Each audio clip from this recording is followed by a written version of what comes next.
Mukunda jewellery మొట్టమొదటి factory outlet హనుమకొండలోనే అతిపెద్ద jewellery mart December 14న గొప్ప ప్రారంభం. నమస్కారం. విష్ణు పురాణం 6వ భాగంలోకి వచ్చాం. పృథువుని పరిపాలకుడిగా బ్రహ్మ నియమించిన తర్వాత అన్ని శాఖలకి అధిపతులుగా కొంతమందిని నిర్ణయించాడు. ఏ ఏ శాఖకి ఎవరెవరిని ఇచ్చారో చెప్తున్నారు. నక్షత్ర గ్రహ విప్ర తపోయజ్ఞ వృక్షలతాగుల్మాదులన్నిటికీ చంద్రుడట. నక్షత్రాలకి, గ్రహాలకి, బ్రాహ్మణులకి, తపస్సుకి, యజ్ఞానికి, వృక్షాలకి, లతలకి, గుల్మాదులంటే పొదలు, వాటికి చంద్రుడట.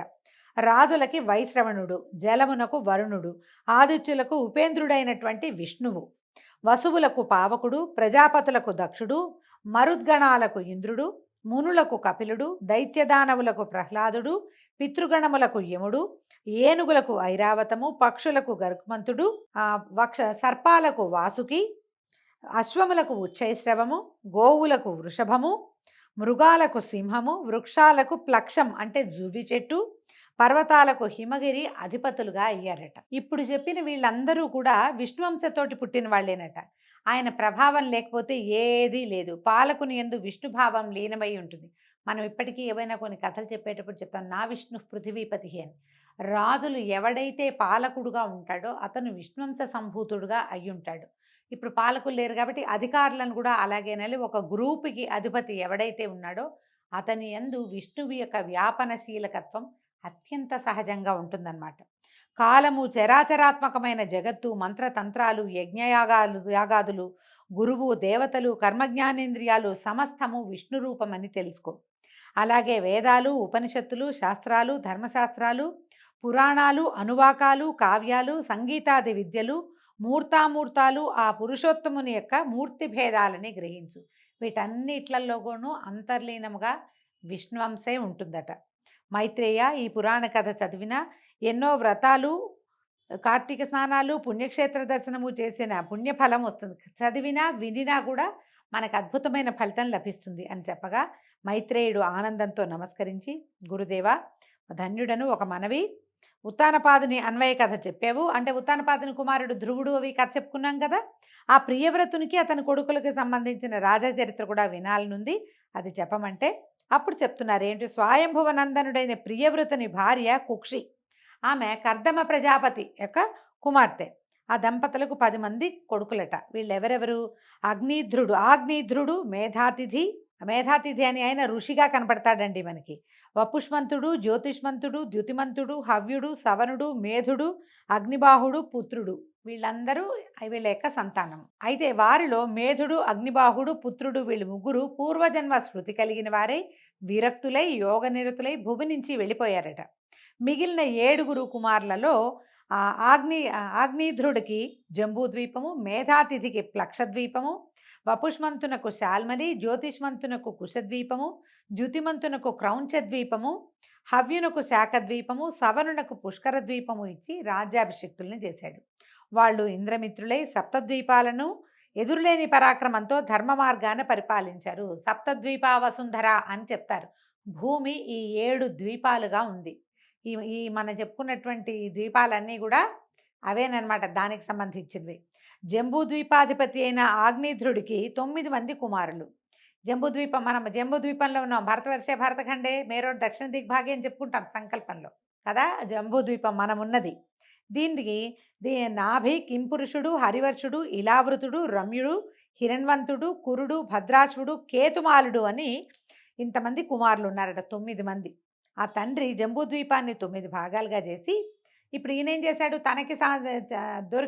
తనకి లభించినటువంటి జంబూద్వీపాన్ని మళ్ళీ 9 భాగాలుగా చేసి వరుసగా వీళ్ళని రాజుల్ని చేశాడు. తర్వాత ఏం చేశాడు, సాలగ్రామ తీర్థానికి వెళ్ళి తపస్సు చేయటం మొదలుపెట్టాడు.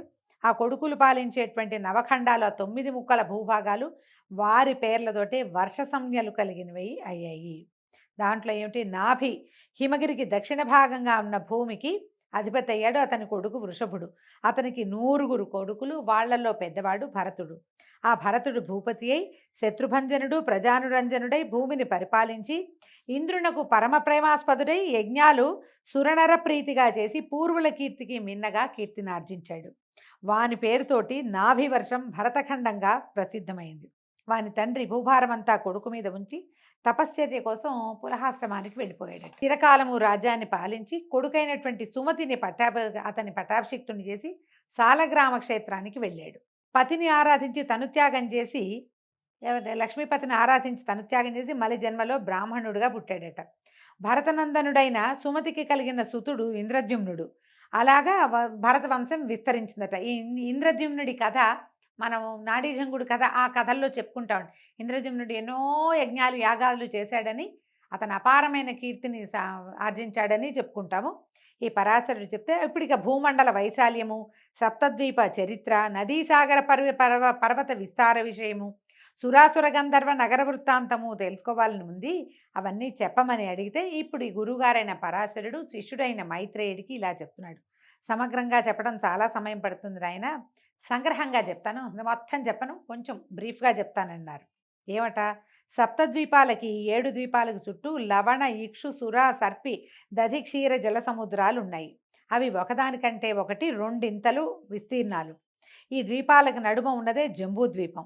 దాని మధ్యనున్నది మేరు పర్వతం. అది యక్ష కిన్నర గంధర్వ తాపస దేవతల నివాసంగా చెప్పదగింది. దానికి దక్షిణంగా హిమగిరి, హేమకూటము, నిషధ పర్వతము తూర్పు పడమర దిక్కులకు వ్యాపించి సమున్నతాలుగా ఉన్నాయి. నీలాచలము, వెండికొండ, మేరు పర్వతానికి చెప్పవలసినటువంటి శిఖరాలట. ఒక్కొక్క పర్వతం 2000 యోజనాల విస్తీర్ణం, ఔన్నత్యం కలవయి దక్షిణోత్తర భాగాలలో ఉంటాయి. తూర్పున దేవకూటం, పడమటన జఠర పర్వతం ఉన్నాయట. మేరు పర్వతానికి దక్షిణ భాగంలో భారత కింపురుష హరివర్షములు, ఉత్తరాన రమ్యక హిరణ్మయ కింపురుష వర్షములు, తూర్పున భద్రాశ్వ వర్షము, పడమటను కేతుమాలా వర్షము, వాటి నడుమున ఇలావృత్త వర్షము ఉన్నాయి. పాతకాలపు పేర్లు కదా, వీటన్నిటిని నిరూపించగలిగే సామర్థ్యం అయితే మనకి పెద్దగా లేదండి. ఏదో ఒకటి ఎరా కొన్ని ప్రాంతాలే తెలుస్తాయి. హిస్టారికల్గా తెలిసిన ప్లేసెస్ని మనం ప్రస్తుతం ఉన్న పేర్లు చెప్పుకోగలుగుతాం. ఇవి పురాతనపు పేర్లు కాబట్టి అవి ఎలా ఉన్నాయో యథాతథంగా అలాగే చెప్పుకుంటున్నాం. మేరుగిరికి తూర్పున మందరగిరి, దక్షిణాన గంధమాదనము ఉన్నాయి. మందరము పేరు మనకు తెలుసు, గంధమాదన పర్వతము మనకు తెలుసు. దాని శిఖరము నందు రావి, నేరేడు, కడిమి, మర్రి చెట్లు జెండాల్లాగా దుబ్బుగా ఎత్తుగా పెరిగిన ఉంటాయి. జంబు వృక్షం పేరుతోటే ఆ ద్వీపానికి ఆ పేరు ప్రసిద్ధమైంది. దాని ఫలాలు ఏనుగంతలేసి ఉంటాయట. జంబు ఫలాలంటే నేరేడు పళ్ళు అండి. ఆ పళ్ళు హేమకూటాచలం సానువలలో పడి చితికి రసం కారుతూ ఉంటుందట. ఆ ప్రవహిస్తుంది. అది మేరుగిరి చుట్టూతా కమ్మి ఉంటుంది. ఆ ప్రవాహాన్నే జాంబూనదం అని పేరుంది. ఆ ఫలరసం తాగుతూ అక్కడ ఉండేవారికి ఎలాంటి రోగాలు రావు. జాంబూనదం అంటే బంగారం అనే అర్థం కూడా ఉందండి. ఇంకా ఈ ముసల్తనం రాదుట, రోగాలు రావట, దేవతలకు సాటిగా సుఖజీవులు అవుతారట. ఇంకా విశేషం ఏంటంటే ఆ ఫలరసం తాకిన మన్ను బంగారం అవుతుంది. అందుకనే బంగారానికి జాంబూనదం అనే చక్కటి పేరు కూడా ఉంది. చైత్రరథము, గంధమాదనము, వైభ్రాజితము, నందనము అనే ఉపవనాలు, అరుణాధర మహాపద్మనీలోదక మానసములు అనేటువంటి సరస్సులు మేరుగిరికి తూర్పు మొదలుగా 4 దిక్కులుగా ఉండి దేవతలకి అనుభవాలుగా ఉన్నాయి. వాళ్ళ దేవతలు తిరుగుతారట అక్కడ. అలాగే ఆ బంగారు కొండకు నలుదిక్కులా గొప్ప పర్వతాలున్నాయి. అలాంటి మేరు పర్వతం మీది దేవరాజధాని 14,000 యోజనాల వైశాల్యంతో సువర్ణరత్న స్థగిత గోపుర భవనాలతో త్రిజగన్నుతమై ఉన్నది. విష్ణుపాదం నుంచి బయలువెడలిన ఆకాశగంగా 4 పాయలుగా మారి సీత, అలకనంద, చక్షువు, భద్ర అనే పేర్లు కలదై ఆ అమర రాజధానికి 4 దిక్కులా ప్రవహించి కిందనున్న భారతాది వర్షములందు కూడా ప్రవహిస్తూ ఉంటుంది. వాసుదేవుడు భద్రాశ్వ వర్షమునందు హయగ్రీవ రూపంతోనూ, భారత వర్షమున కూర్మ రూపంతోనూ, కేతుమాలా వర్షంలో వరాహ రూపంతోనూ, కురువర్షంలో మత్స్య రూపంతోనూ, తక్కిన వర్షములందు వివిధ రూపాలతోనూ భగవంతుడు స్వరూపాన్ని మార్చుకుని ఉంటాడట. అలాంటి కింపురుషాది వర్షములందు ఉన్నవారికి శోకము, ఆయాసము, ఉద్వేగము, దీపనము అనేవి ఉండవు. చిరంజీవులై సుఖ సంతోషాలతోటి ఉంటారు. భారతవర్షమునందు ప్రత్యేకించి కులపర్వతాలు, మహానదులు చాలా ఉన్నాయి. హిమగిరి నుంచి దక్షిణ సముద్రం వరకు 9,000 యోజనాల విస్తీర్ణం కలదే భారతవర్షం ఉంది. మనం చెప్పుకుంటాం కదా మన దేశం గురించి. అది కర్మభూమిగా ప్రసిద్ధమైనది. పుణ్యాత్ములకు స్వర్గమోక్షప్రదం. మునులు, సురలు భారతవర్షమునందు నివసించాలని కోరుకుంటారు. జప తపోదాన యజ్ఞాదులు యథాశక్తిగా చేసి తాము కోరే పుణ్యలోకాలు చేరడానికి భారతవర్షమే ప్రధాన పీఠం. అందుకే ఇది కర్మభూమి, ఇది కర్మభూమి, వేదభూమి లాంటి మాటలు వింటూ ఉంటాం. మన దేశం యొక్క గొప్పతనాన్ని పురాణంలో చదువుకోవటం చాలా సంతోషకరమైన విషయం అండి. మలయము, మహేంద్రము, శుక్తిమంతము, వింధ్యము, పాఠ్యాంత్రము, వృక్షము, సహ్యగిరి అని ప్రసిద్ధములైన కులపర్వతాలు భరతఖండానికి భవ్యాలంకారాలు. ఇప్పుడు మనకు తెలుసు వింధ్య తెలుసు, సహ్యాద్రి తెలుసు, ఇవన్నీ మనకి తెలిసినవే కదా. మహేంద్ర తెలుసు, అయితే మలయ కూడా తెలుసు మనకి. శతద్రు, చంద్రభాగ అనే నదులు మహేంద్ర పర్వతం నందు, వేదస్మృత్యాదులు పారియాత్రమునందు, నర్మదాదులు వింధ్యమునందు, తాపి, పయోష్ణి, నిర్వింధ్యాదులు వృక్షమునందు, గోదావరి, భీమరథి, కృష్ణవేణ్యాదులు సహ్యాద్రియందు, తామ్రపర్ణి, కృతమాలాదులు మలయ పర్వతమునందు, ఋషికుల్యాదులు శుక్తిమంతమునందు ప్రభవించాయి. ఇవన్నీ ఇక్కడ పుట్టినాయి. ఏ నది ఎక్కడ పుట్టిందో మనకు తెలుసండి. నదీ ప్రాంతాలు మనకు తెలుసు కదా. గోదావరి ఎక్కడ పుట్టింది, కృష్ణ ఎక్కడ పుట్టింది, త్రివేణి సంగమం ఎక్కడ జరుగుతోంది, గంగా నది ఎక్కడ భూమి మీద పడింది, ఇవన్నీ సరస్వతి నది ఎక్కడ మాయమైంది, ఇవన్నీ కూడా మనం హిస్టారికల్ ప్లేసెస్ కానీ చాలా గుర్తుపడుతున్నాం, మనకి తెలుసు స్పష్టంగానే. ఇలా ఎన్నో పుణ్య నదులు ఉన్నాయి మనకి. భారతవర్షానికి 4 వైపులా 1000 యోజనాల విరివితో 9 ద్వీపాలు ఉన్నాయి. ఇలాంటి నవద్వీపాలు, మహానదులు, కులపర్వతాలు భారతవర్షమునందు తప్ప ఇంకా ఏ వర్షమునందు అంటే ఏ దేశమునందు లేవు, మనకే ఉన్నాయి ఇవన్నీ. ఈ విధంగా భారతవర్షము కర్మభూమి, పుణ్యభూమి అయింది. మిగిలినవన్నీ భోగభూములు మాత్రమే. ఇదొక్కటే కర్మభూమిగా చెప్పబడుతోంది.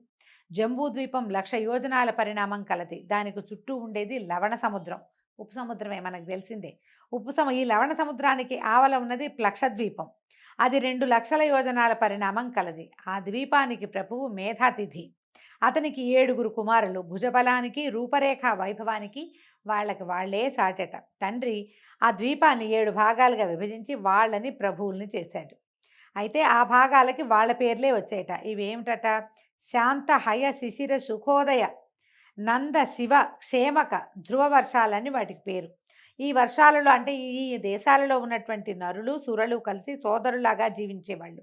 వాళ్ళకి ఏ రోగాలు, ఎలాంటి బాధలు ఉండవు. కారణం ఏంటంటే ధర్మానికి పెట్టింది పేరుగా ఆ భూభాగంలో ఉన్నటువంటి నరులు, మానవులు ఉండేవాళ్ళట.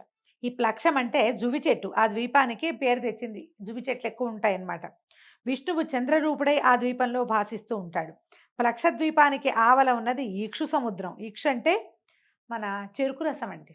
ఇక్షు అంటే చెరుకు కర్ర, చెరుకు గడని ఇక్షు అంటారు. అది 1,00,000 యోజనాల వైశాల్యం కలిగింది. ఇక్షు సముద్రానికి ఆవల ఉన్నది శాల్మలి ద్వీపం. ఈ శాల్మలి ద్వీపం అంటే, శాల్మలి అంటే బూరుగ చెట్టు. మనం పత్తిలు తీస్తాం చూడండి, దిళ్ళు అవి చేసుకుంటాం, తలగడలు చేసుకునేటువంటి ఆ పత్తి వచ్చే చెట్టుని బూరుగ చెట్టు అంటారు. అది పొడుగ్గా పెరుగుతుంది, కాయలన్నీ రాలుతూ ఉంటాయి. అక్కడ అవి ఉండుంటాయి, బహుశా శాల్మల ద్వీపం అంటారు. దాని విరివి, దాని నిడివెట 4,00,000 యోజనాలట. దాని ప్రభువు వపుష్మంతుడు, అతనికి సుతులు 7. మనకి ఈ ద్వీపాలన్నీ ఇప్పుడు ప్రత్యక్షంగా ఏం తెలియదండి, మనకు తెలిసినవి కాదు. ఆ కాలంలో ఎలా ఉన్నది అని అతను అడగటం వల్ల పురాణంలో ఉన్న విషయమే చెప్పుకుంటున్నాం. శ్వేతహరితులు, జీమూతరోహితులు, సుప్రభుడు, వైద్యుతి, మానసుడు అని వాళ్ళ పేర్లట. శాల్మల ద్వీపం 7 భాగాలయ్యి వాళ్ళ ప్రభువులుగా వాళ్లే ఉండి వాళ్ళ పేర్లతోటే అవి చిన్న చిన్న దేశాలుగా మారినాయి. వాటి మధ్యలో కుముదము, ఉష్ణము, వలాహకము, ద్రోణము, మహిషము, కంకము, కకుద్వంతము అని కులపర్వతాలు ఉన్నాయట. అక్కడ కులపర్వతాలు ఆ ప్రాంతానికి 7 అద్భుతమైనటువంటి పర్వతాలు ఉన్నాయి. వాటి మధ్యలో ఎంచి 7 నదులు కూడా పుట్టాయట. విష్ణువు వాయురూపుడుగా ఆ ద్వీపంలో ఉంటాడట. ఆ శాల్మల వృక్షం 1100 యోజనాల ఔన్నత్యం కలదై ఆ ద్వీపానికి తన పేరు కలిగింది. చాలా పెద్ద శాల్మల వృక్షం ఉండటం వల్లే శాల్మల ద్వీపం అని పేరు వచ్చిందట. అది ఇంత పెద్దది. ఆ ద్వీపానికి చుట్టూతా ఉన్నది సురా సముద్రం అట. సుర అంటే కళ్ళు, మనం అలాగే చెప్పుకోవాలి. అయితే ఆ సముద్రానికి అవతల ఉన్నది కుశద్వీపం.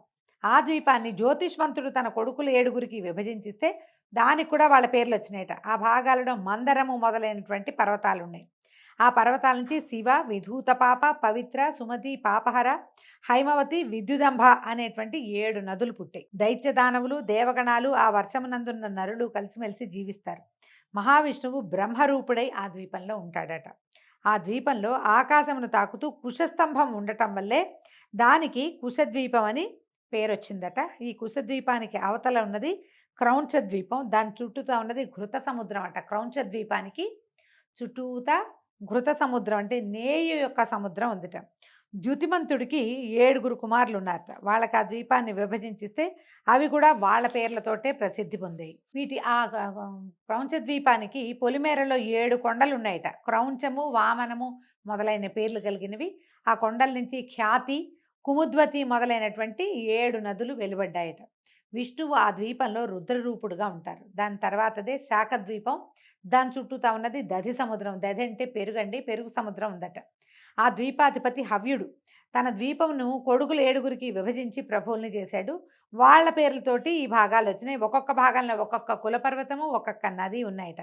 ఆ ద్వీపాల యొక్క వాసులు ధర్మమూర్తులు, పరస్పర కలహము, పాపాలోచన లేని గుణవంతులు. ఆ ద్వీపనందు శ్రీహరి సూర్యరూపుడై యజ్ఞాలలో పూజలు అందుకుంటూ ఆ ద్వీపవాసుల్ని కాపాడుతూ ఉంటాడు. ఆ ద్వీపానికి అవతల ఉన్నదే క్షీర సముద్రం. దానికి సంబంధించి ఉన్నదే పుష్కర ద్వీపం. ఆ ద్వీపానికి సవనుడు అనేవాడు అధిపతిగా ఉన్నాడు. అతడు వీరయుక్తుడు, మహావీరధాతకుడు అనేటువంటి 2 కుమారులు ఉన్నారు అతనికి. దాన్ని ఏం చేశాడు, దీన్ని 2 భాగాలుగా చేసి సమంగా విభజించి ఈ కుమారులిద్దరిని దానికి ప్రభువుల్ని చేశాడు. ఈ 2 భాగాలకి మధ్యలో మానసోత్తరం అనేటువంటి కొండ ఉందట. అది 50,000 యోజనాల పొడవు, ఆకాశాన్ని తాకుతూ ఉంటుంది. సురసిద్ధ గంధర్వులకు నివాసము. ఆ ఇద్దరి పేర ఆ రాజ్యాలకు పుష్కరాలకు పేరు వచ్చిందట. ఆ రాజ్యాలకు వచ్చిందట్ల. ఆ పుష్కరాల ప్రజలు దేవతల్లాగా హాయిగా జీవిస్తారు. రోగాలు, శోకాలు, దుష్టగుణాలు, ముసలితనము లేని ధన్యజీవులుగా ఉంటారు. వాళ్ళు కోరిన వెంటనే షడ్రసోపతమైన భోజనాలు ఎక్కడికక్కడే సంభవిస్తాయట. 10,000 సంవత్సరాలు ఆయుర్దాయం కలిగిన వారుగా ఉంటారట. ఇక్కడ బ్రహ్మస్థానమైనటువంటి వటవృక్షం అంటే పెద్ద మర్రి చెట్టు ఉందట. విష్ణువు ఇక్కడ బ్రహ్మమూర్తిగా ఉంటాడు. దానికి దరిగా ఉండే సముద్రం జలార్ణవం. ఈ సముద్రానికి అవతల ఉన్న పర్వతాన్ని పేరు చక్రవాళమట. ఈ విధంగా బ్రహ్మాండమునందు సప్తద్వీపాలతో, సప్త సముద్రాలతో, నానా చరాచర భూతకోటితో భూమి ధాత్రి, విధాత్రి అనే పేరుతో ఒప్పుతూ ఉంటుంది. దాని అధోభాగం నందు అతల, వితల, నితల, గభస్తిమంత, మహాతల, సుతల పాతాళాలు అనేటువంటి లోకాలున్నాయి.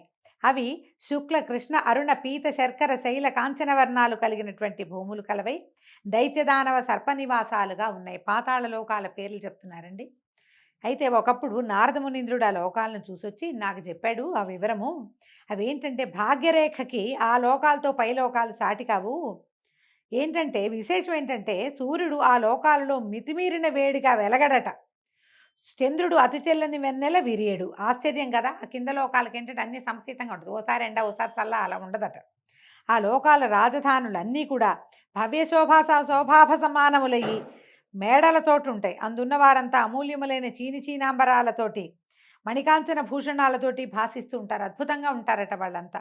భక్ష్య భోజ్య లేఖ్య పానీయ చోష్యములు అతి మనోహరములుగా సుగంధ కర్పూర కస్తూరి పరిమళములతో భవనాలు దివ్యభోగాలుగా ఉంటాయి. అంటే ఆహారము అద్భుతమైంది, ఆహారం తర్వాత అనుభవాలు కూడా అత్యద్భుతమైనవి లభిస్తాయట. వేణు గానామృతంతో, మృదంగనాదంతో నాగకాంతలు వేడుకగా పాడుతూ ఉంటారు. పద్మపరిమళంతో, గండు తుమ్మెదల రొదలతోటి సరస్సులు ఉప్పొంగుతూ ఉంటాయి.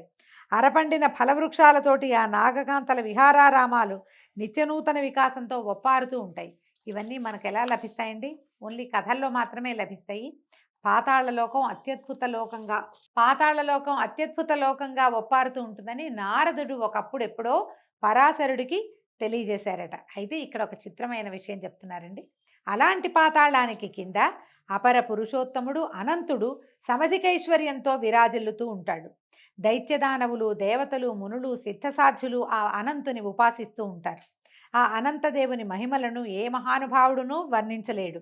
1000 శిరోమణుల కాంతులు దిక్కులయందు నిత్యనూతన కళలను కూర్చుతూ ఉండగా, కిరీట కుసుమమాలికల సుగంధము ఆ లోకానికంతకు భవ్య సౌరభం కలిగిస్తూ ఉండగా, శరత్కాల మేఘఛాయకు పోటీ చేసే శరీరకాంతి నిండువెన్నెల పండువ కాగా, నడుమున కట్టిన నీలాంబర కాంతి దిక్కుల చిమ్మచీకట్లు కమ్ముతూ ఉండగా ఆ శేషుడు అనాయాసంగా భూమండలాన్ని భరిస్తూ ఉంటాడు. అనంతుడు అంటే సాక్షాత్ విష్ణు స్వరూపుడుగా ఉండేటువంటి ఆదిశేషువుని వర్ణిస్తున్నాడు.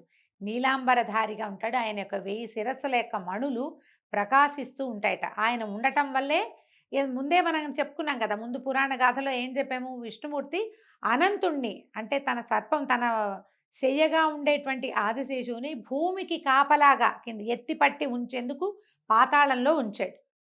ఆ పాతాళ లోకంలో కొలువై ఉన్నటువంటి ఆదిశేషు అయిన అనంతుడి గురించి చెప్తున్నారనమాట. ఇది అతని 2 చేతులలో ఆకాశగంగా, ముసలము, నాగలిగా 2 రూపాలతో ఉంటుంది. ఒక 2 రూపాల్లో ఉన్నది ముసలము, నాగలి. ఈ 2 ఆకాశగంగే ఆ స్వరూపంలో కనపడుతుంది. ఈ అనంతుడికి ఒకప్పుడు కోపం వచ్చి ఊపిరి విడిస్తే దాని జ్వాల చరాచర ప్రపంచానికి ప్రళయాగ్ని జ్వాలగా అవుతుందట. అతడే ప్రళయ సమయం నందు రుద్రుడై జగాలను నశింపజేస్తాడు. మద్యపానము చేత మత్తెక్కి కన్నులు తిప్పుతూ పడగలు విప్పి భీకరముగా ఆడించాడంటే సురాసురాళితో ఉన్న లోకాలని ఉర్రు తొలుగుతాయి. ఎందుకంటే ఆయన భూమిని ఆపుకుని ఉన్నాడు కదా. ఆయన పడగలు కదిలినంటే భూమి అతలాకుతలమైపోతుంది. అలాంటి దివ్యశక్తి సంపన్నుడైన అనంతుడు సకల నదీనద సముద్ర పర్వత సహితము చరాచర జంతుయుతము 10 కోట్ల యోజనాల విస్తారము అయినటువంటి భూమండలాన్ని శిరస్సు మీద పూదండలాగా భరిస్తూ ఉంటాడు. ఇంత శక్తి అనంతుడికి కలిగిందంటే సాక్షాత్తు అది విష్ణు ప్రభావ శక్తి, ఆది విష్ణువు యొక్క ప్రభావ శక్తి అతనిలో ఉందన్నమాట. పుష్పసుగంధులైనటువంటి నాగకాంతలు ఆ అనంతునకు చందనపు పూత పూస్తున్నప్పుడు ఆ సుగంధవాయువులు రంజనములై ఎల్లడలా వ్యాపిస్తూ ఉంటాయి. గర్గుడ అనంతుని గురువుగా సేవించి జ్యోతిశాస్త్ర పద్ధతులను, శకున శాస్త్ర విషయాలను నేర్చుకున్నాడు. గర్గాచార్యుడు అని చెప్పబడతాడు. ఆయన ఈ విద్యలన్నీ అనంతుడి దగ్గరే నేర్చుకున్నాడట. ఈ అనంతుడి వైభవ క్రమము రేపు ఉదయం తెలుసుకుందామండి. ఈ రోజుకి సెలవు. నమస్కారం.